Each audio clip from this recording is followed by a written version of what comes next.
Buenos días y bienvenidos a Ampliación de Noticias. Son las 8:06 de la mañana del lunes 27 de agosto. Comenzamos una nueva semana con Patricia del Río. Buenos días, Patricia. Muy buenos días, Fernando. Muy buenos días con todos. Una semana que será intensa, sin duda. Tenemos una actividad parlamentaria que está programada para esta semana, de la cual se derivarán, sin duda, conclusiones importantes. Nosotros comenzamos intensamente también recibiendo en los estudios de RPP a la señora Keiko Fujimori, que como sabemos ha sido candidata a la presidencia de la República, es lideresa de la principal fuerza de nuestro Parlamento, con la que nos naturalmente complace conversar sobre aspectos de coyuntura y aspectos también centrales en nuestro país.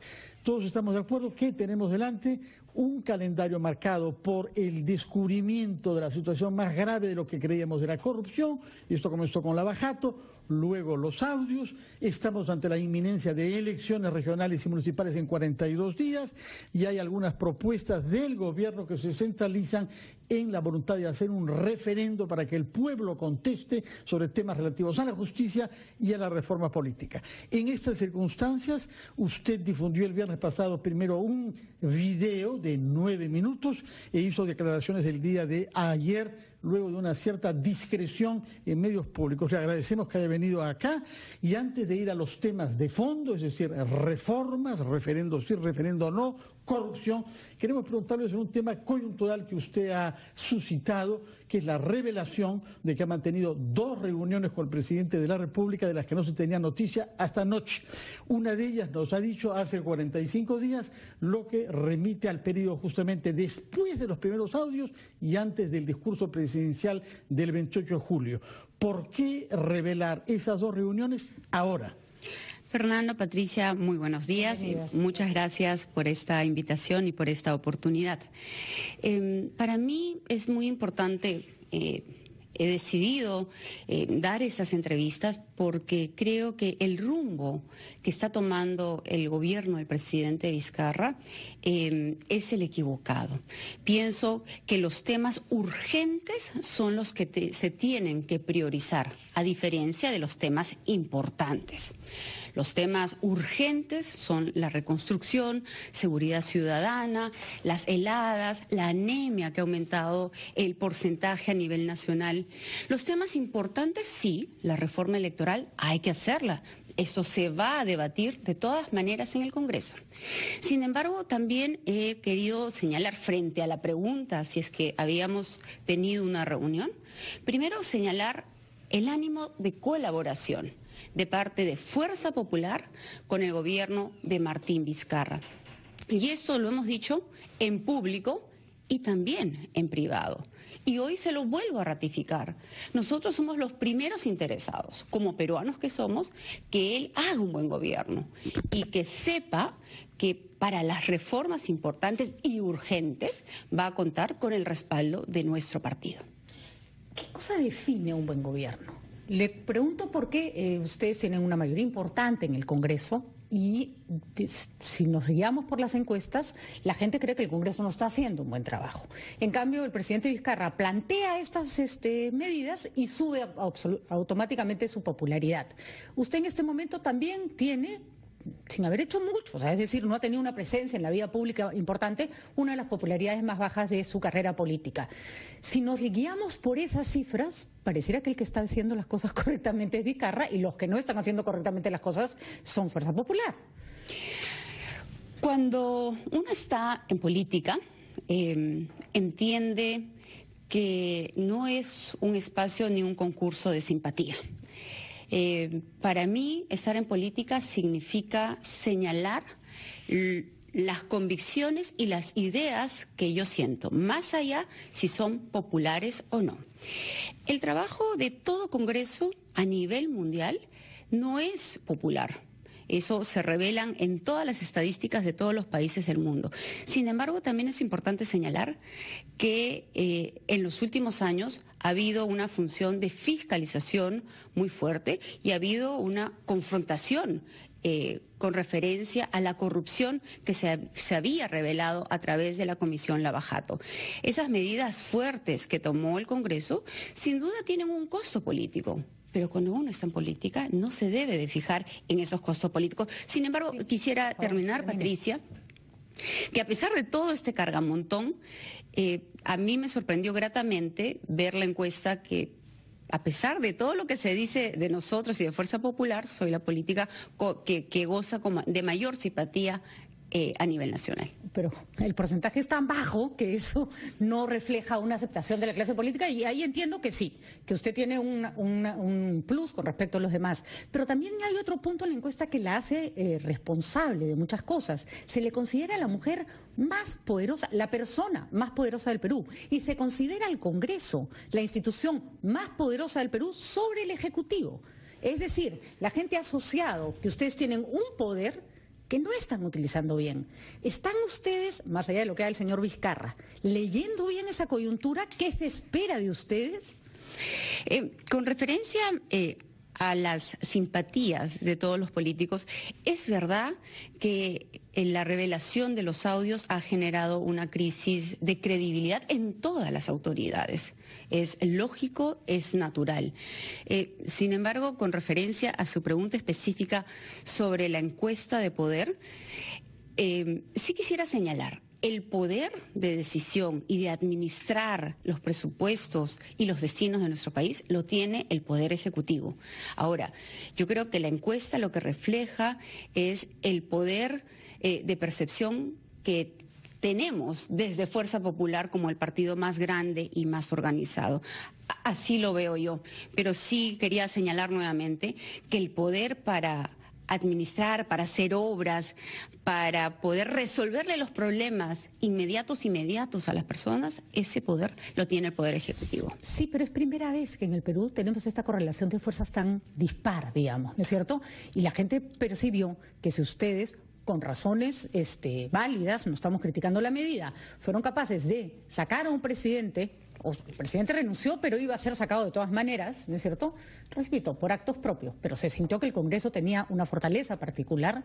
Hay una responsabilidad porque es primera vez que se percibe que el poder real está en el Congreso. Y desgraciadamente, en política, las percepciones son hechos. O sea, la gente espera que ese poder sea utilizado de determinada manera. ¿Qué les está faltando, señora Fujimori, para satisfacer esa necesidad? Y no es un concurso de simpatía, es un tema de representatividad. Sí. Y creo que es un tema también de comunicación. Desde el Congreso y todos los partidos políticos han ido avanzando muchísimo en reformas, en proyectos que ahora son leyes de lucha contra la corrupción.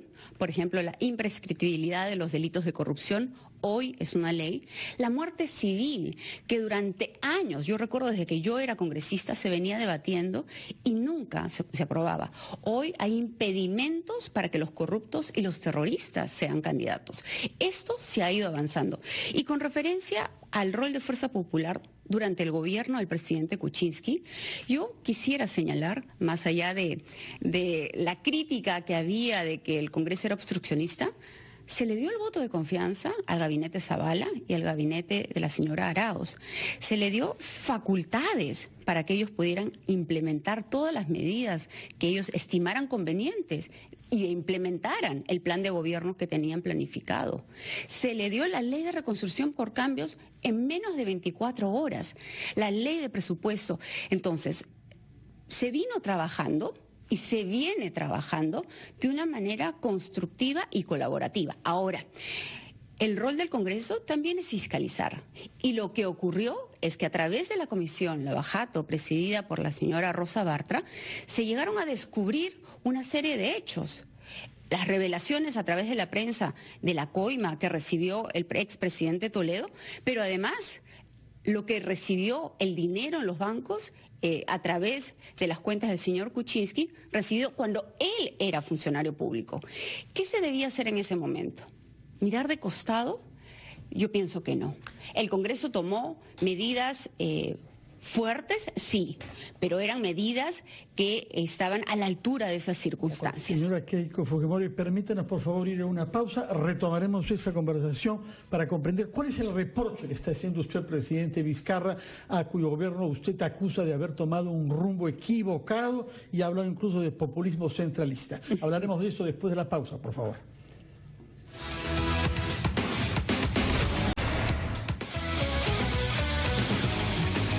Son las 8:18 de la mañana, estamos entrevistando a la señora Keiko Fujimori y en estos momentos el presidente de la República está también contestando preguntas en un canal de televisión. Ha afirmado ahí, señora Fujimori, que usted le solicitó incluso una tercera reunión y ha revelado también algunos de los contenidos que han habido ahí, exigencias suyas de renuncias de ministros y según el señor Vizcarra ha sido un error el no haber difundido que estas reuniones tuvieron lugar. ¿Tiene alguna reacción ante estas primeras informaciones? Sí. En primer lugar, señalar que las condiciones de las reuniones, obviamente, la pone quien es el funcionario que está en el cargo más importante. En este caso, el señor Vizcarra, el presidente de la República. No es verdad que yo haya solicitado una tercera reunión. Han habido 2 reuniones, una en San Isidro y otra en Miraflores. En ambas reuniones, para mí lo más importante es transmitirle al presidente Vizcarra un respaldo y una tranquilidad de que sepa que él va a poder gobernar y nosotros esperamos que él haga un buen gobierno durante los próximos 3 años. Cuando en la segunda reunión se presentaron ya algunos temas que eran relevantes, yo hice algunas reflexiones sobre las gestiones de algunos ministros. Sin embargo, también le dije, yo no vengo a pedir renuncias de nadie, ni a proponer tampoco a nadie. Ese es un tema que le compete a usted. Sin embargo, sí creo que hay temas que en la agenda nacional se deben de priorizar, como por ejemplo la ley de hidrocarburos, la ley de promoción agraria, el tema de la ley de semáforo, las obras importantes como la carretera central, sacar adelante Chavimochic 3 y Majestiguas 2, que además va concatenado con la ley de promoción agraria. Esos son los temas que para mí eran importantes. Repito, desde Fuerza Popular, y hoy lo volvemos a repetir, tenemos la mejor intención que al presidente le vaya bien y que tenga un mandato exitoso hasta el 2021. ¿Eso no supone colaborar con que su idea de un referendo sobre consultas relativas a la justicia y al sistema electoral pueda llevarse a cabo? Usted sostiene que eso es distraer de los temas importantes, como si las reformas de largo plazo fueran opuestas a la gestión pública de los sectores. Yo lo que señalo es que hay temas urgentes y temas importantes. En los temas de urgencia, pienso yo que se debe de priorizar la reconstrucción del norte. Y este es un tema que además el Poder Ejecutivo tiene plenas facultades aprobadas por el Congreso de la República. En segundo lugar, creo que es fundamental ver medidas concretas en la lucha contra la delincuencia. Me preocupa el crecimiento porcentual de la anemia en los niños en nuestro país y, por supuesto, la reforma del sistema de administración de justicia. La reforma electoral es importante, sí, y se ha venido trabajando, por supuesto. Demasiado lentamente, ¿no? Ya van 2 años esta gestión parlamentaria. Recordemos que ustedes nombraron a Patricia Donaire para que presida una comisión encargada y terminó renunciando a Fuerza Popular. Y dentro de esas recomendaciones hubieron 5 o 6 capítulos y recomendaciones que ya ahora se han aprobado. Se ha aprobado el cronograma electoral, financiamiento de partidos, flexibilidad para que hayan más candidatos al momento de las elecciones municipales y regionales, fortalecimiento de los partidos políticos y todo el capítulo de impedimentos. Esto solamente en reforma electoral. ¿Y por qué se priorizó esto? Porque justamente estamos a puertas de un proceso electoral y teníamos que sacar adelante este tipo de reformas antes de entrar a este proceso municipal y regional.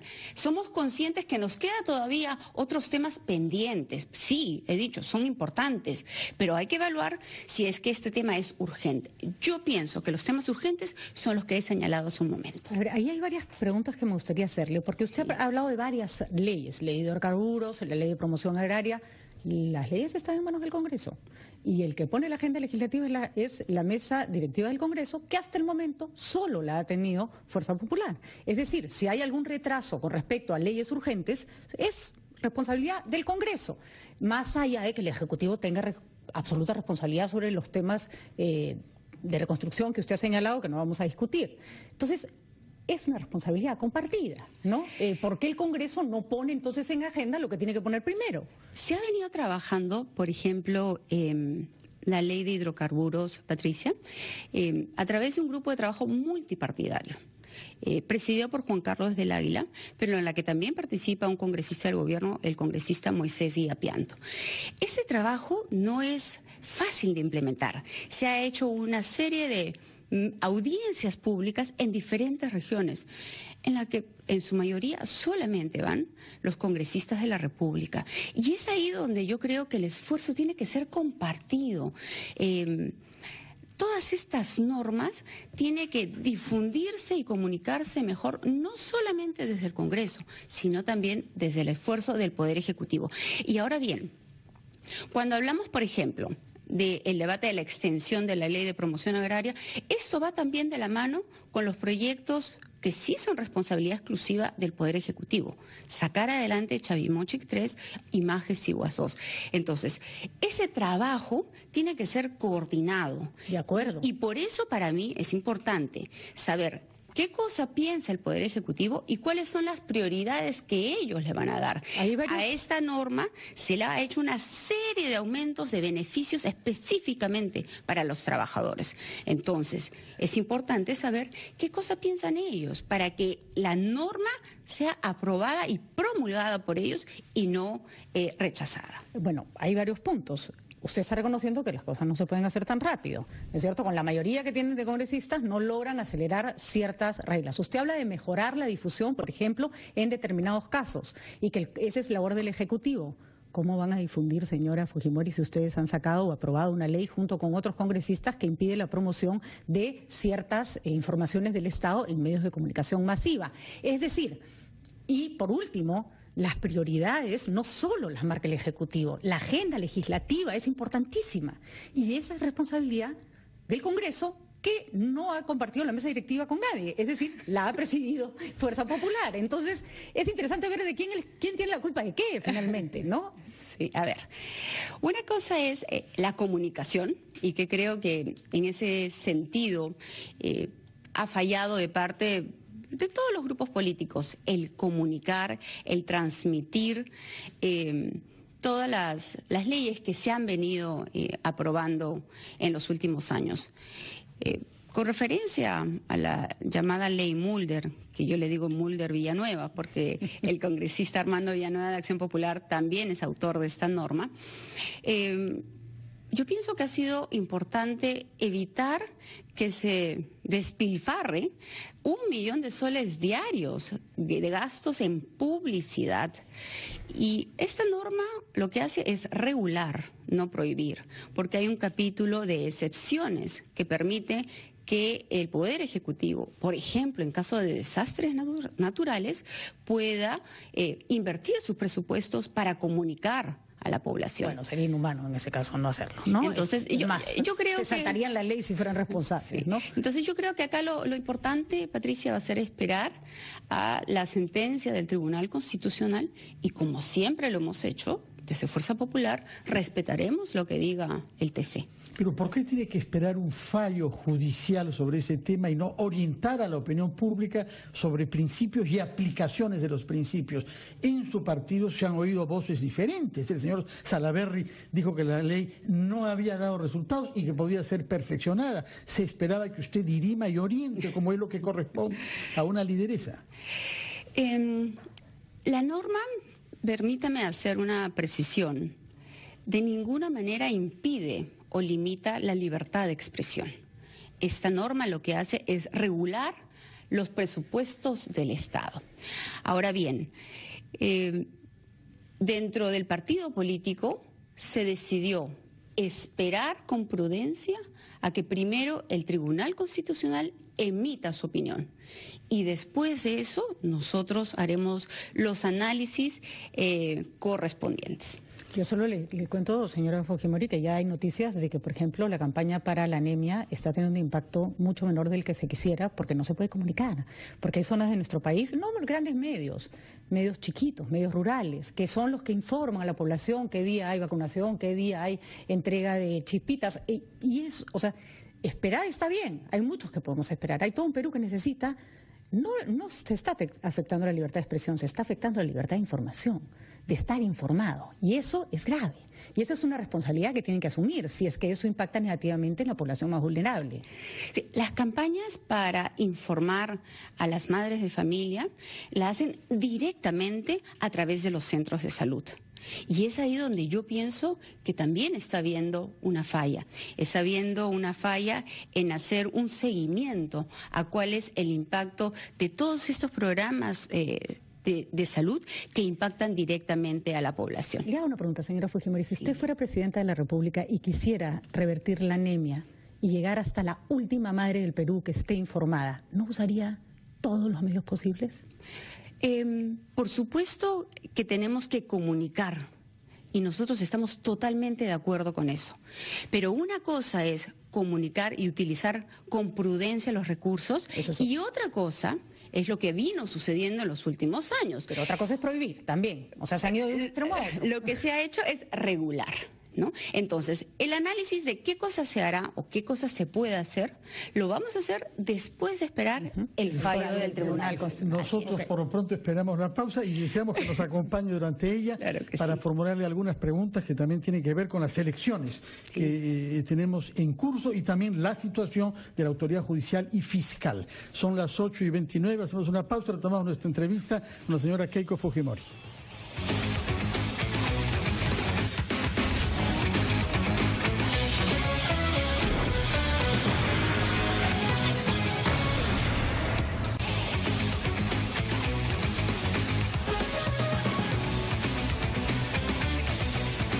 8:36 de la mañana estamos entrevistando a los estudios de RPP a la señora Keiko Fujimori. En paralelo, el presidente de la República está prestando declaraciones en el canal América, Canal 4, en donde, como ya hemos recordado, señaló que las reuniones se habían realizado a pedido de la señora Fujimori y precisó incluso que una tercera reunión fue solicitada por el vocero de Fuerza Popular, señor Daniel Salaverry. ¿Usted persiste en que esto no es exacto?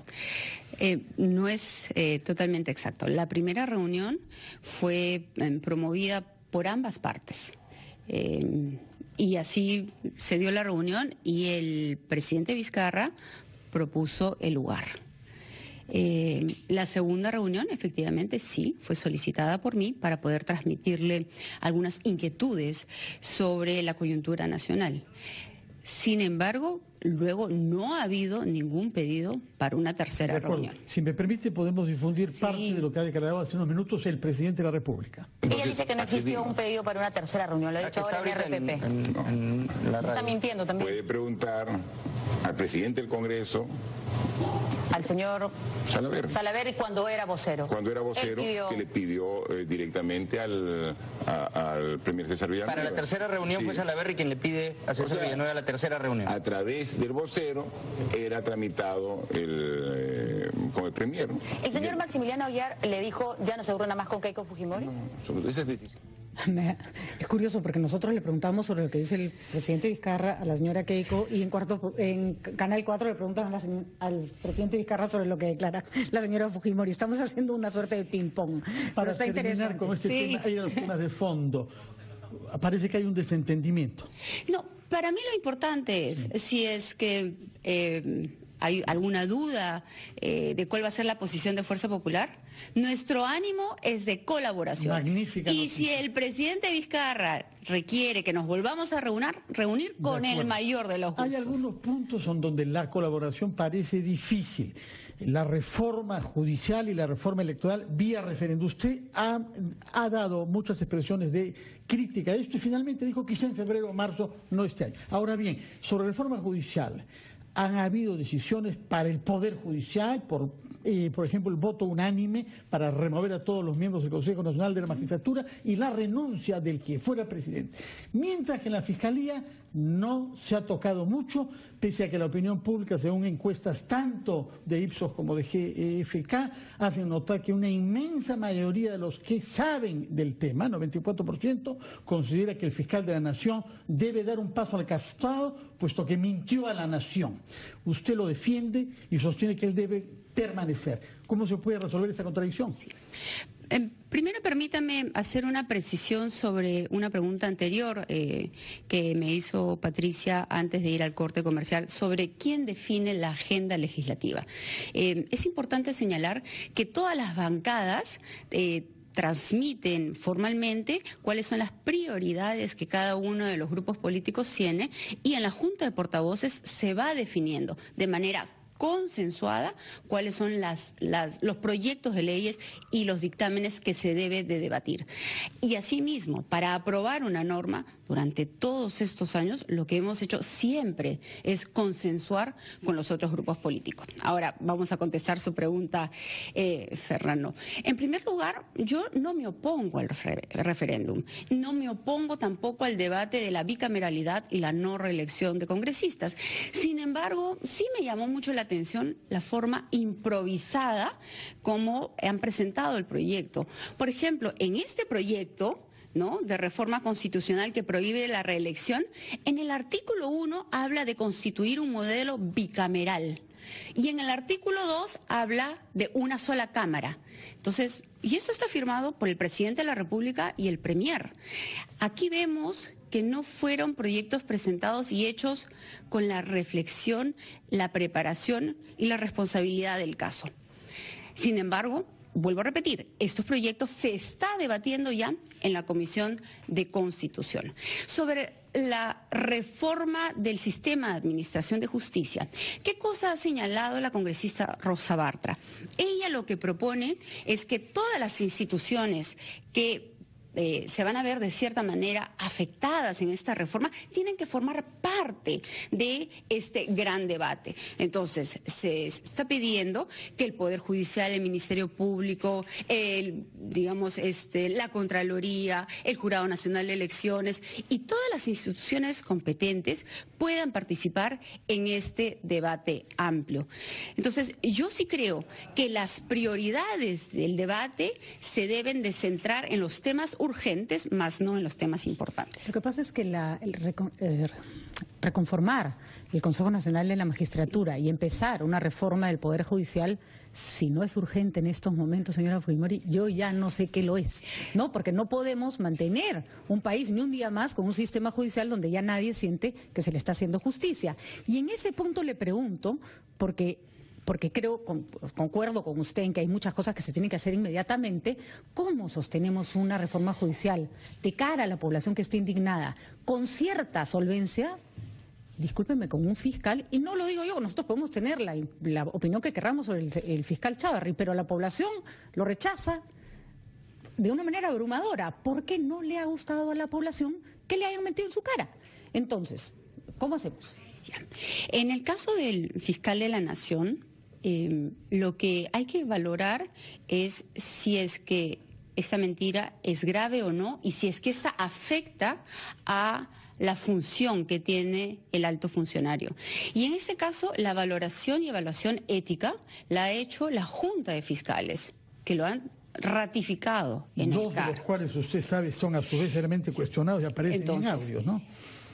Mi rol en nuestro país es institucional y nos corresponde respetar las decisiones que toman sus propias instituciones.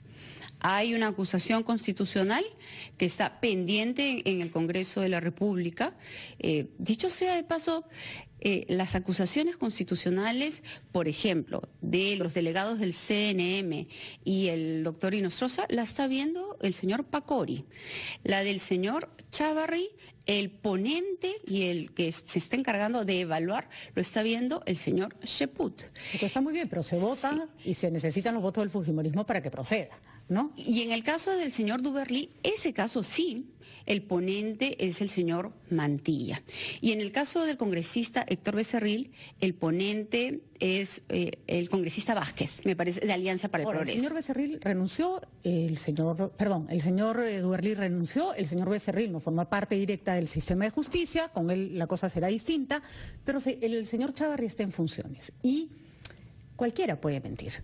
De hecho, los políticos, no estoy aludiendo a nadie en particular, mienten todo el tiempo. Pero una persona que administra justicia, y usted dijo ayer una palabra que a mí me pareció interesante, dijo las mentiras se tienen que analizar en su contexto. El contexto en el que mintió el señor Chávarri no podía ser peor. Todo, o sea, salían los videos, salía toda la gente negando reuniones, veíamos toda la podredumbre y encima, para coronar la torta, placatán, miente el fiscal de la Nación sobre reuniones de las cuales se hablan en el video. No vengo acá a defender al fiscal de la Nación, ni mucho menos.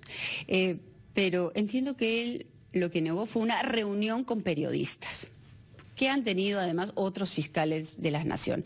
Entonces, esa evaluación la ha hecho la propia Junta de Fiscales. Ahora, lo que creo que nosotros debemos enfocarnos, regresando... ejercido por el propio beneficiario, ¿eh? Bien poco solvente su defensa. Digamos, regresando a la pregunta de fondo sobre las reformas del sistema de administración de justicia. Ustedes hablaban de la reforma del Consejo Nacional de la Magistratura. Permítame hacerles recordar a la opinión pública que hace un año, cuando hubo un encuentro con el expresidente Kuczynski y quien habla en Palacio de Gobierno, saliendo de la reunión, ambos señalamos que era importante empezar la reforma justamente de este organismo. Yo lo señalé y el presidente Kuczynski presentó un proyecto de ley ese 28 de julio. Sin embargo, todas las voces del resto de partidos y de autoridades competentes a este tema lo criticaron y lo desestimaron. Entonces, aquí la reflexión que yo hago es, esta crisis, pienso yo, que nos va a permitir iniciar finalmente una reforma que se ha venido dilatando durante años. Nosotros al comienzo del año 2016 quisimos aprobar y crear la Procuraduría General de la República y para eso se necesita 87 votos.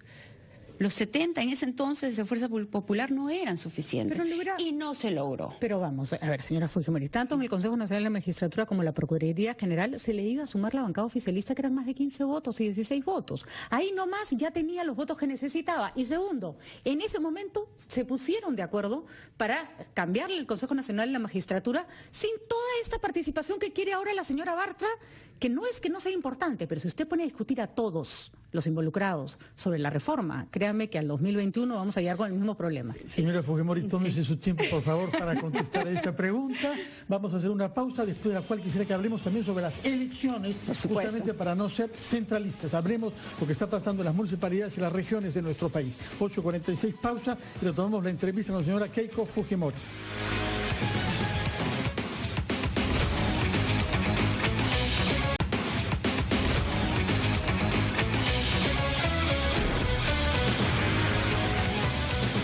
Son las 8:50 de la mañana, estamos entrevistando a la señora Keiko Fujimori, a la que Patricia del Río dejó planteada una pregunta para ser reflexionada durante la pausa. Señora Fujimori, ¿o quieres reiterarla? Sí. Ya creo que todos lo olvidamos. No. Era, digamos, sobre el respaldo al fiscal y sobre de qué manera puede impulsar usted que se restablezca la confianza en las autoridades. Yo creo que la confianza se va a ir restableciendo conforme vaya avanzando la reforma del sistema de administración de justicia.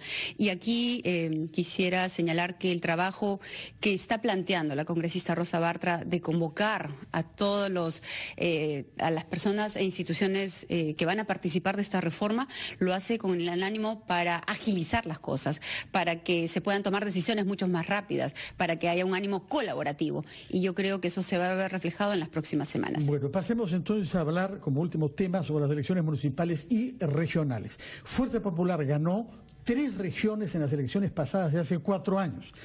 entre las, digamos, figuras más notorias que ustedes contribuyeron a introducir a la vida política, figura la del actual gobernador de Ica, señor Sillonis.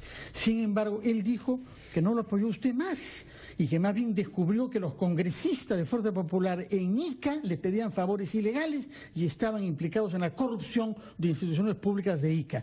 ¿Qué pasó con el gobernador regional Sillonis y qué garantías tenemos de que este problema no se vuelva a repetir con los candidatos de la elección en curso?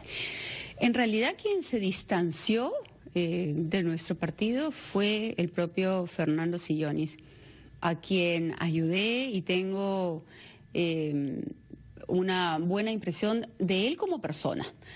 El análisis de su gestión a mí me genera muchas dudas, porque yo he estado hace un mes y medio atrás en Ica y han habido una serie de cuestionamientos a su gestión. Ahora, yo rechazo las opiniones que él ha vertido sobre los congresistas de Fuerza Popular.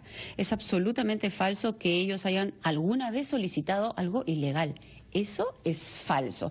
Lo que ellos han hecho, como hacen todos los demás congresistas, inclusive de otros partidos, es fiscalizar, pedir información, saber cómo está yendo en la gestión. Pero retomando su pregunta sobre el tema electoral, Fuerza Popular está participando con nuestros propios candidatos en 16 regiones. En este proceso que seguimos de renovación y de darle la oportunidad a jóvenes y a personas con experiencia que quieran apostar por cambiar su comunidad.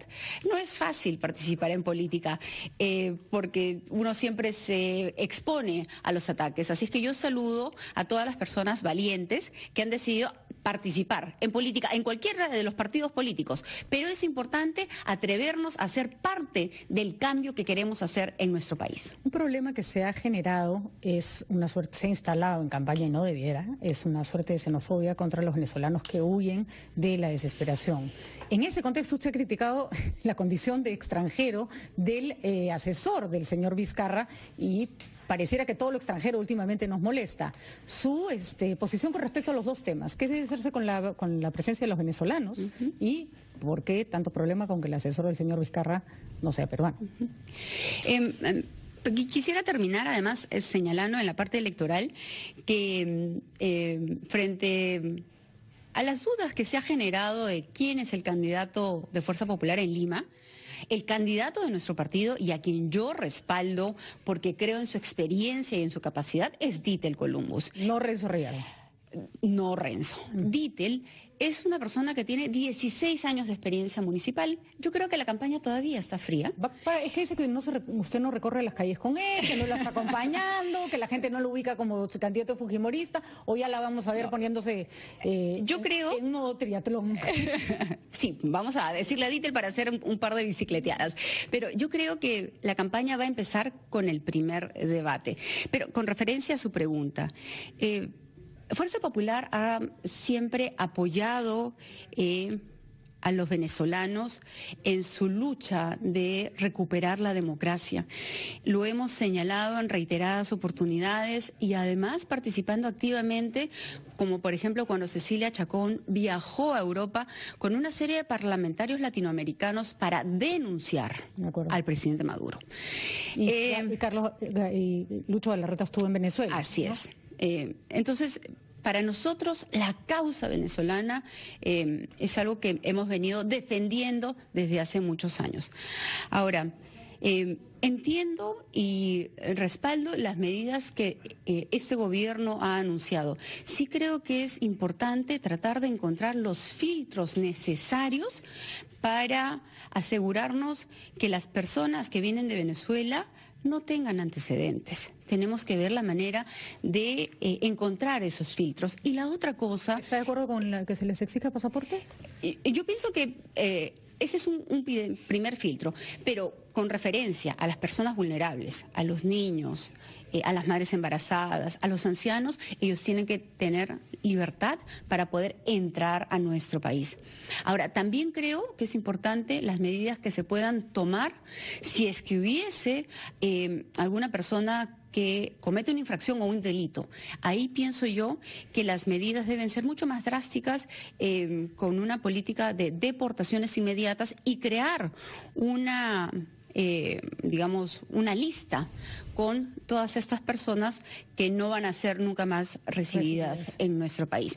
Y con referencia al tema del asesor que es extranjero, yo estoy casada con un extranjero que ahora está nacionalizado peruano. Yo no tengo ningún problema en el trabajo que puedan colaborar las personas que vienen de otros países, pero sí siento que los temas nacionales, los temas de Estado, deben ser manejados exclusivamente por nacionales. Keiko Fujimori, independientemente de quién solicita una reunión, ¿considera razonable reunirse habida cuenta de las dificultades que estamos atravesando y de los puntos de coincidencia que han ido apareciendo, reunirse otra vez con el presidente de la República para destrabar reformas en las que están de acuerdo ambos y para acelerar los plazos? Yo siempre estoy dispuesta al diálogo. Lo he hecho con el expresidente Humala, lo hice con el primer ministro Cateriano, que es muy crítico de nuestro grupo político. Y si el presidente Vizcarra así lo dispone, con el mayor de los gustos, siempre con el ánimo de colaborar, estoy dispuesta a tener otra reunión. Si las reuniones eran en pro de la gobernabilidad del país y nos tenían que hacer sentir a todos más seguros, ¿por qué el secretismo? ¿Por qué no en Palacio? ¿Por qué no se hizo medianamente pública la agenda? ¿Por qué no se salió después de la reunión, como ha pasado tantas veces que se han reunido con otros presidentes, a decir, bueno, no, el presidente y la fuerza política más importante del país hemos decidido colaborar, ¿no? ¿No hubiera sido una señal en lugar de esta cosa tan truculenta que da pie a miles de especulaciones? Sí, yo hubiese también preferido que las reuniones sean públicas, pero también entendía que, digamos, había un pedido para no tener esta reunión con tantos reflectores. Sin embargo, como no tiene nada de malo lo que hemos conversado, frente a una pregunta de un periodista, para mí era importante que los peruanos sepan que de nuestra parte ha habido todo el ánimo de contribuir, y lo sigue habiendo y lo seguirá habiendo, de respaldar y apoyar al gobierno del presidente Vizcarra. Yo le quiero hacer una pregunta sobre un tema que es fundamental, que no tenemos clara cuál es la posición de usted, que lidera un partido político con mucho poder. El Poder Judicial tiene que decidir sobre cuál es la orientación de los temas de género que los chicos tienen que estudiar en los colegios. Disculpe que me meta en su vida privada, usted tiene 2 niñas, que como todas las madres quiere que vivan en un mundo, supongo yo, más igualitario.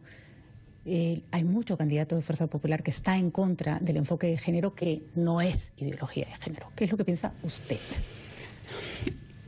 Yo pienso que vivimos todavía en una sociedad conservadora, tradicional, y tenemos que ser también respetuosos de estas tradiciones. La evolución de nuestra sociedad se tiene que dar de manera progresiva, pero pienso yo que todavía es muy prematuro y me parece contraproducente introducir temas de ideología de género en los textos escolares. Pero no es ideología, ¿no? Es enfoque de género.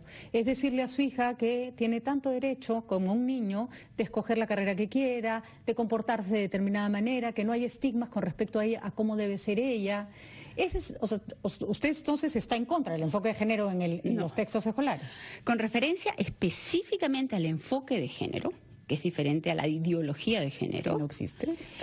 Con referencia al enfoque de género y a los derechos que tienen las niñas, al igual que los niños, yo estoy de acuerdo, por supuesto. Bueno, retenemos esas palabras como palabras finales. Muchas gracias por su presencia acá en los estudios de RPP y por las cosas que nos ha dicho. Nos informa cuando tenga lugar la tercera reunión. Entonces. Y la comprometemos siempre a venir, ¿no? Con el mayor de los gustos. Creo que es mejor conversar que dar los mensajes por sí, vamos los monólogos no siempre son los mejores. Ambas cosas. Y yo he venido dando una serie de entrevistas cada vez que estoy viajando a los medios regionales. Muy bien. Muchas gracias, señora Keiko Fujimori, lideresa de Fuerza Popular. 9:01. Hacemos una pausa titular de la hora y retomamos ampliación de noticias.